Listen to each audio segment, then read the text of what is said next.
You're on Section 8. Your rent's only $100, $650. I live in California and it's income based. Where are you getting this? Is that what your mama paid? Is it who your mama hook up? Can I get it? Tell your mama to hook me up. Just signed a executive order to stop housing assistance. That means if you pay zero rent, you won't pay zero rent. You're going to be paying rent. President Trump just signed an executive order that we can no longer have free housing assistance. You can no longer have subsidized housing. You can no longer have Section 8. You can no longer get any assistance. What have y'all done? And oh, this is terrible. You can no longer get Section 8. You can no longer get housing assistance, and you can no longer get subsidized housing and zero rent. President Trump signed an executive order. What's up, family? Let's talk about these housing cuts again. I don't think y'all get it. Today I went to an affordable housing conference, and you won't believe what I heard.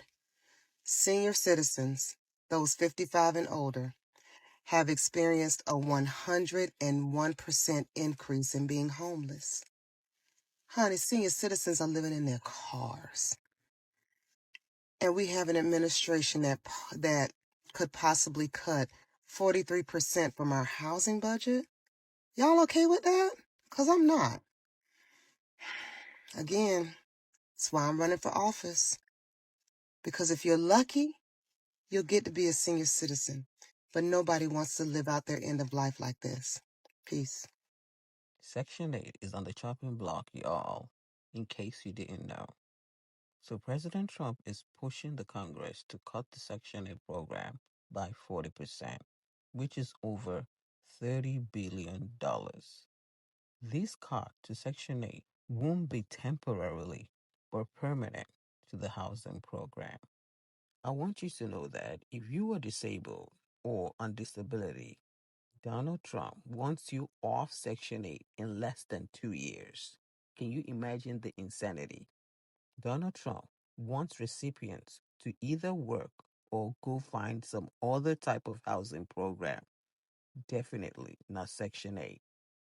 He is also pushing that the Section 8 voucher be stopped completely after 2 years and no renewals or extensions. Donald Trump is not bluffing this time. He is taking the necessary actions needed to end Section 8 support. So, if you know you rely on Section 8, you need to start taking actions on what you will need to do in order not to be shocked when Congress finally approves the cut. So apparently, Trump is proposing a bill that will cut Section 8 funding.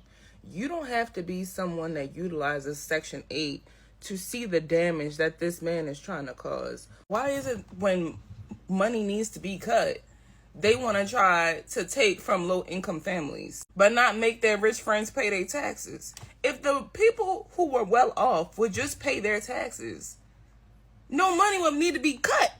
And people seem to think that, oh, ghetto people are just the ones with Section 8. No, it is made for low income families, people with disabilities, veterans, people that just need help paying their rent.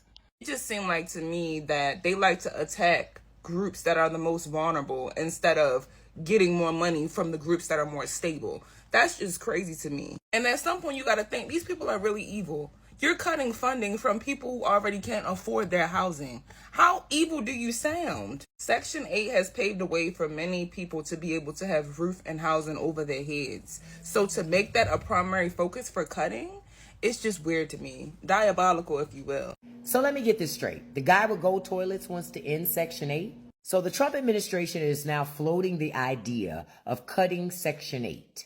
You know, the program that keeps grandma from living in her car or a mother with children living in a shelter.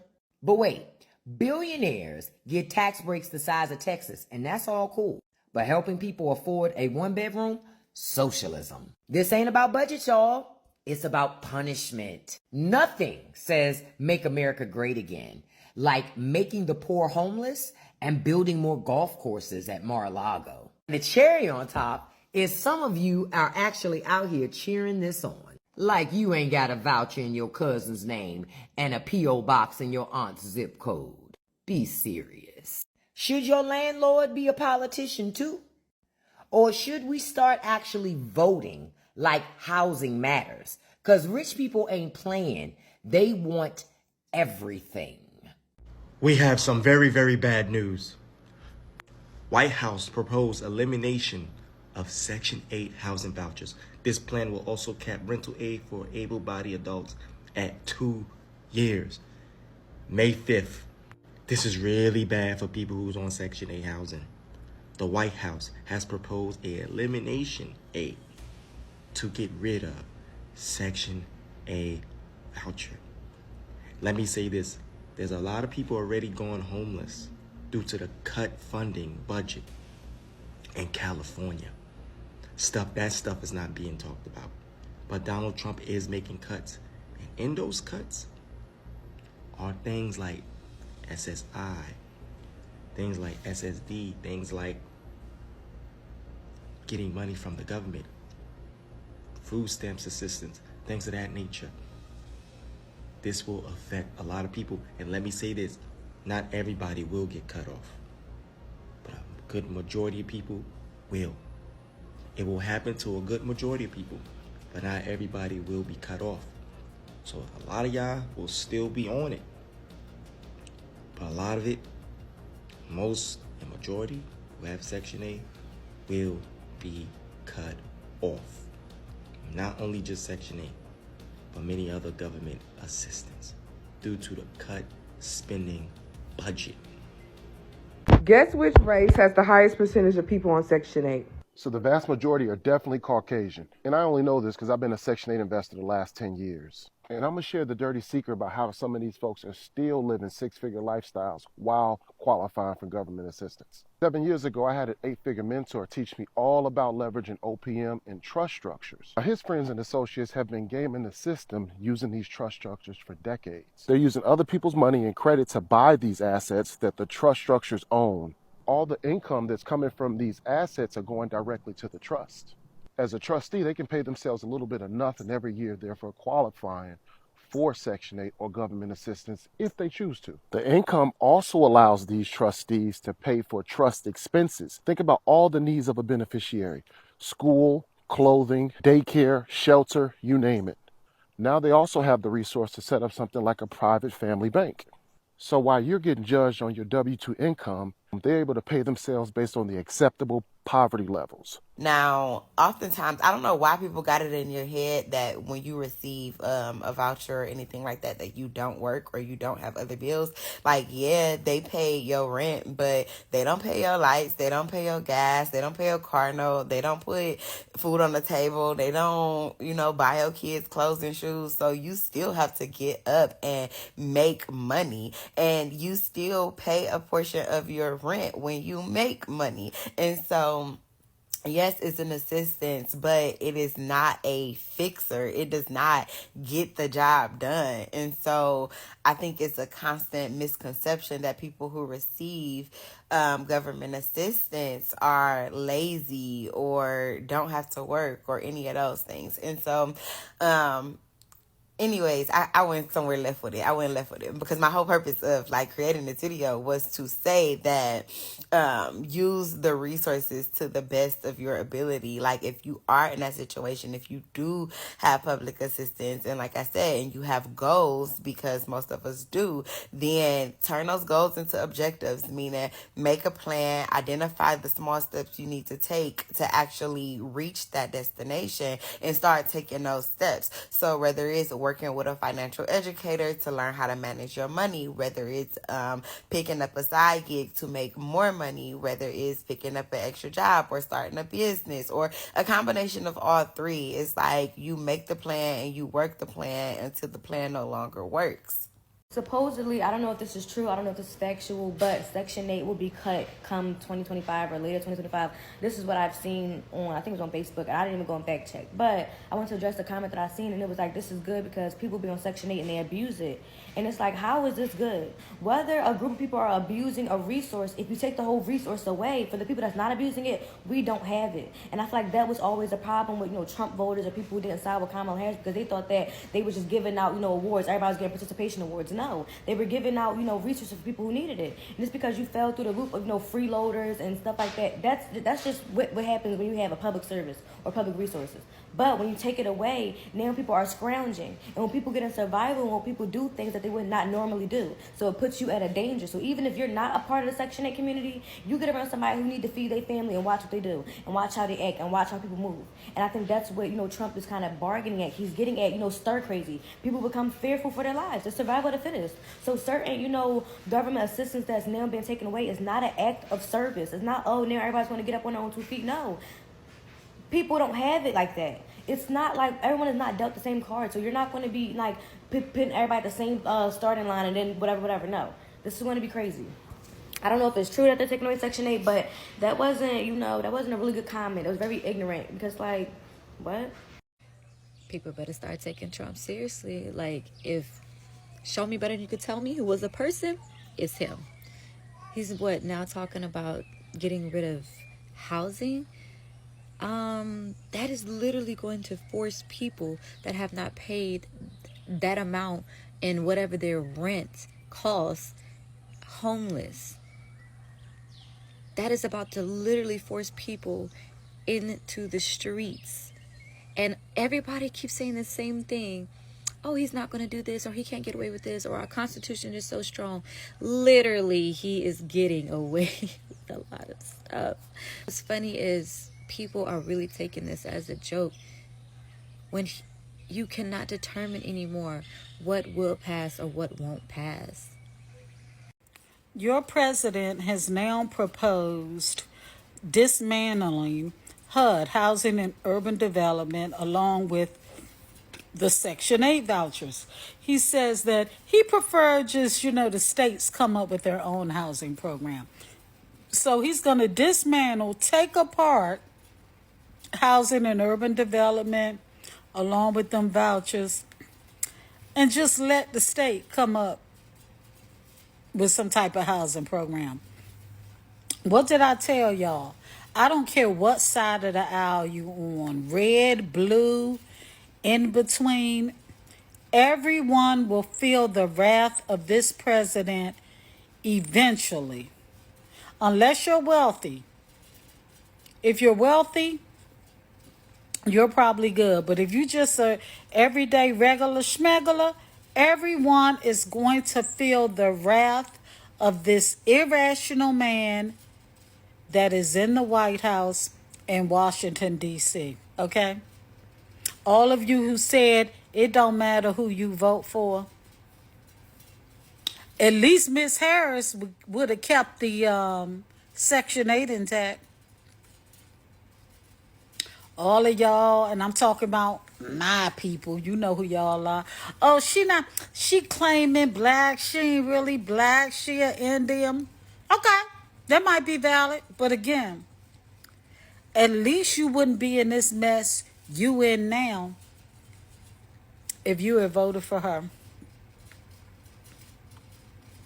All of y'all on the red side feeling the repercussions because you didn't want a person of color or a woman sitting at the top of the helm. All of you guys that were so angry because Obama won and you vowed it would never be another person of color. Y'all out there in the trailer parks. What has he done for you lately? Well, anyway, that's the update on Section 8 and housing. You know what? Trump wants to end public housing in Section 8. And if you're a beneficiary from that, you might want to get involved civically. Because you know what? Housing is a basic need. And if you can't pay market rent for housing and you getting that Section 8, you might want to get involved in your community some way of some form of fashion. Because he talking about you don't supposed to be on that for your whole life. And actually it is not designed for that. But you know what, like I said, I manage those properties and there's a lot of people that stay there for life. Though that Section 8 is designed to give you a leg up, and when you're on your feet, somebody else can use it. They can get on their feet. And I believe that is the reason why we have affordable housing issues, because people want to stay there for the rest of their life. I understand they do have specific housing for disabled and mental health. That's different. But if you're able-bodied and you can afford to get out there and get a job, get educated so you can make more money or whatever. And this is my opinion because I've seen people just mooch off the system and I couldn't do nothing about it. I am disabled. I don't have Section 8 housing. Never had Section 8 housing. And you know what? It's funny. On my YouTube channel, somebody had a nerve to make a comment. People like you always need a handout. Nope. Not at all. Not at all. Yeah, I had to have a handout when I was homeless due to a job, leaving me stranded with no place to go. But as soon as I got off that shit, because they all up in, I don't want nobody all up in my business. But, you know, I've seen people mooch off the system. I've seen every time I recertify their application for their apartment that they're living in, everything looks the same. Compared, everything looks the same. Run through compliance to see if compliance is going to do something. Compliance don't do nothing. Therefore, I have no power. If compliance don't see nothing off, I'm like, oh, well. I can't do nothing off. I do the numbers, send it off to compliance. They make the final approval if they stay or go. But I tell you, that is the reason why. You know, y'all want to have all this stuff, but y'all don't want to fight for it. You want somebody to give it to you. Well, right now, you're going to have to fight for it, or it's going to be taken away from you. So, would you want to sit out on the street? Or you want to keep your home and keep all your other rights that you have rights to? I mean, I'm just saying, make that make sense. Final thoughts. All jokes aside, though, I personally don't think that this is a good time to be implementing this because unless housing prices drop or wages increase, a lot of people will go homeless. And not only that, insecurities will significantly increase across America. Desperate times calls for desperate measures, and people are going to freak out. And I know that everyone, including me, would love to see people level up, change their mindsets by taking care of themselves. That would be the ideal, right? But for the most part, a lot of people who have been on the program for ages, even while they were young in high school, are not going to respond like that. But that's my opinion. Let me know what is your own take on this issue down in the comments. And please don't forget to like, share the video, and subscribe to the channel if you haven't.